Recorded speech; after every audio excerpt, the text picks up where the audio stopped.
Happy Floors on Friday!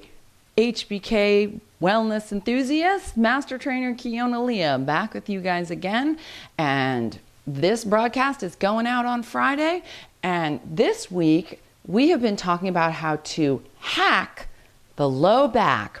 Lots of questions in the various TTAP groups about the low back, one of which prompted my thoughts for doing this entire series, and that was, what moves do I do? My L4, 5, and 6 are really hurting me.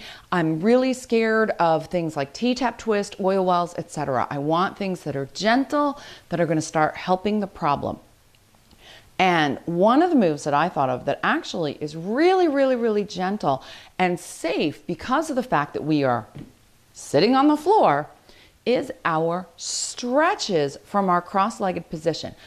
But before we start with that, I'm going to wind you guys back just a little bit. We're going to add in some postural restoration to really make sure that our central diaphragm, our regular diaphragm that we're used to, our breathing diaphragm, and our pelvic diaphragm on the bottom are really working together before we start to stretch out that back. Because a lot of times stuff that's happening in our back is because of stuff that's happening in our front, across through the centers, and even in our organs, if you remember from Wellness Wednesday what I talked about.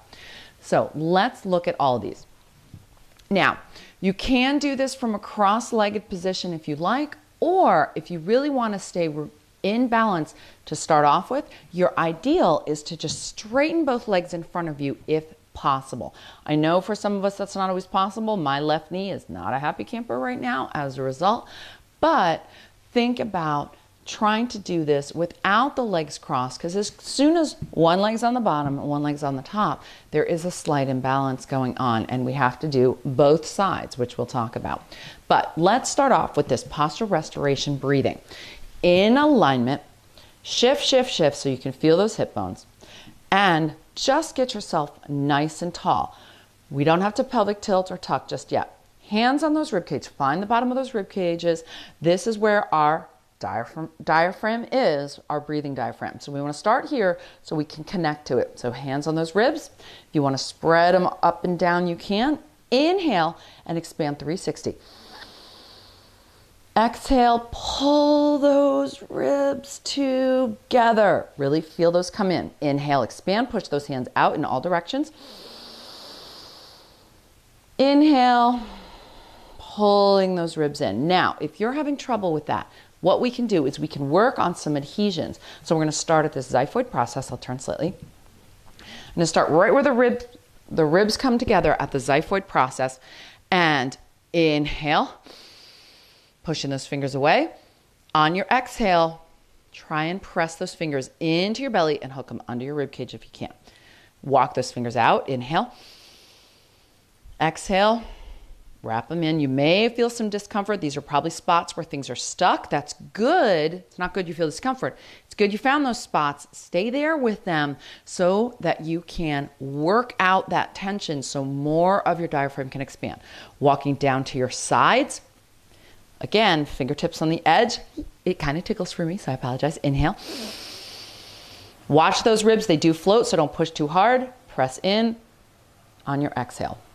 Good. Now, diaphragmatically, similar to our organs in place. I know it's harder to do organs in place when we're seated, but that's okay.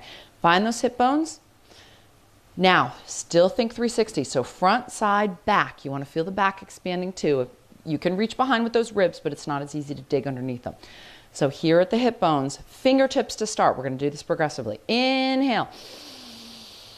Wiggle in. Exhale. Try and lift up with those fingertips. Walk down that V along the edges of the legs. Inhale. Exhale. Wiggle in, wiggle in. Walk those fingertips down so you feel that pubic bone if possible. Inhale. Wiggle in on that exhale. Good job. Now remembering that the way our diaphragms actually work is as we inhale, they drop. As we exhale, they dome. That's what pushes the air out of our lungs. The other diaphragms work similarly. So they all drop on the inhale.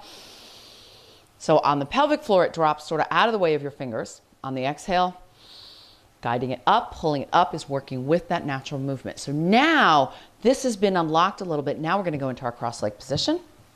Remember which leg's on top and which leg's underneath. Shift, shift, wiggling. And we want to have a nice tall spine to start off with so that we're secure. Thumbs to the ceiling. And again, this may be as far as you can get if that lower lumbar is bothering you. Lace those shoulders to the spine, and remember when you think about those laces, they go between the shoulder blades all the way to your tailbone. So you should feel a little tension at the tailbone. That's going to help protect those lower vertebrae. Inhale.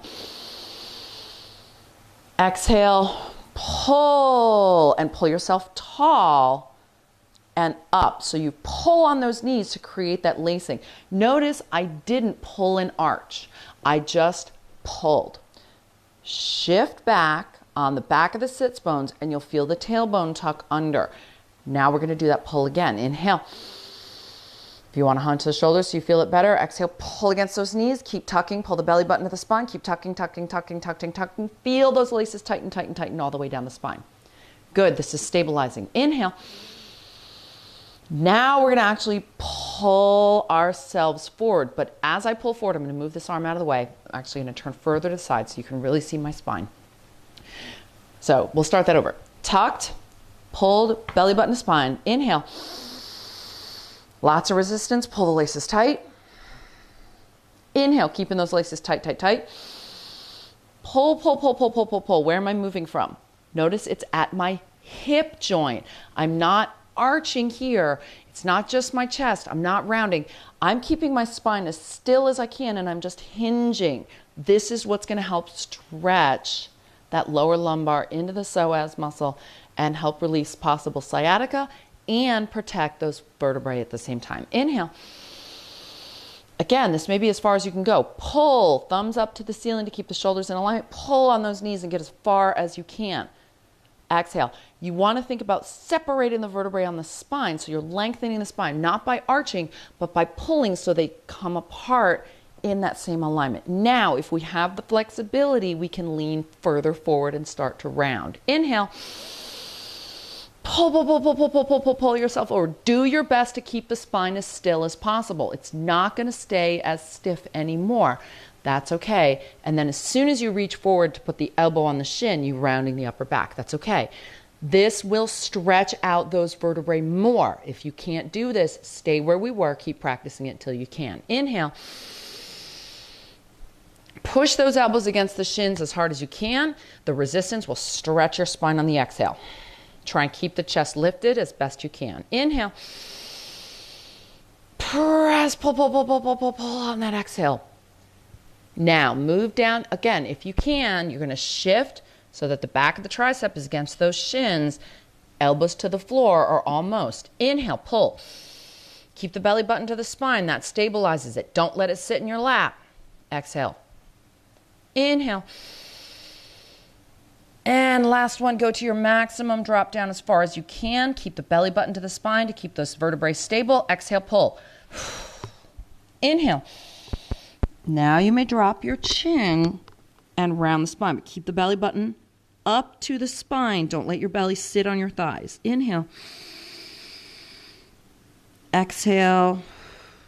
Hand on knee, hand on knee. Use the arms. Push, push, push, push, push. Don't just sit up. Again, if you've got that back issue, that's a problem. Hold on to those knees, thumbs to the ceiling, shift back, belly button to spine rounding. Uncross the legs and cross them the other direction. Shift, shift. Same exact thing with the legs the other direction. Remember, if you've got issues with your spine, you must make sure you do it both sides so that you maintain balance because the crossing does create an uneven pull at those joints. Here we go, starting from the top. Lace the shoulders, belly button to spine, nice and tall. Inhale. Pull, create resistance, don't move on your exhale. If you want to hunch this time, inhale, hunch, feel the difference. Pull with resistance, don't move, belly button to spine, shift on the back of the sits bones. Feel that stretch. Stay here if you can't go any further. If you can, inhale. Span 360. Exhale, pull. Don't move the spine, only the hip joint. Exhale. Might have said that twice. Inhale, keep your tilt. Exhale, pull, try and lengthen. Think about separating the vertebrae by pulling in the arms to create distance through here. Now we're going to go across the legs. Inhale. Belly button to spine. Keep it off your thighs as you pull yourself forward on the exhale. Inhale. On the exhale, now you can round by bringing those elbows to the shins. Inhale, press. Pull the shoulders back to lift the chest. Exhale, hold that stretch. Belly button to spine, stabilize those vertebrae. Inhale. Pressing in and lower down on your exhale about halfway to your maximum. Keep the belly off that lap, belly button to spine. Inhale. Exhale, pulling, pulling, pulling. Inhale. To your maximum, arms on the floor if you got the flexibility. Exhale, pull. Inhale, keep the chest lifted. Belly button to spine. Exhale, hold. Inhale. And drop the chin if you have the flexibility on your exhale finally. Inhale. And on your exhale, hand on knee, push. Use those arms to bring yourself back up. And you're done. You might also notice a whole bunch of heat got generated from doing that. Stretching that spine can make such a huge difference in everything that we get out of the work that we do. And I hope if you have those L4, 5, and 6 issues, your back starts to feel a little more decompressed. What topics do you guys want to go over next week? Comment below or direct message me. I'll have the rest of the weekend to plan and start putting things together, as well as announce the class. Would love to hear from you guys. As always, it means so much that you're following and sharing my little social media channels. Thank you for everything. I'm Kiona Leah, and I want to see you move, live, and thrive. So I'll see you on the next one.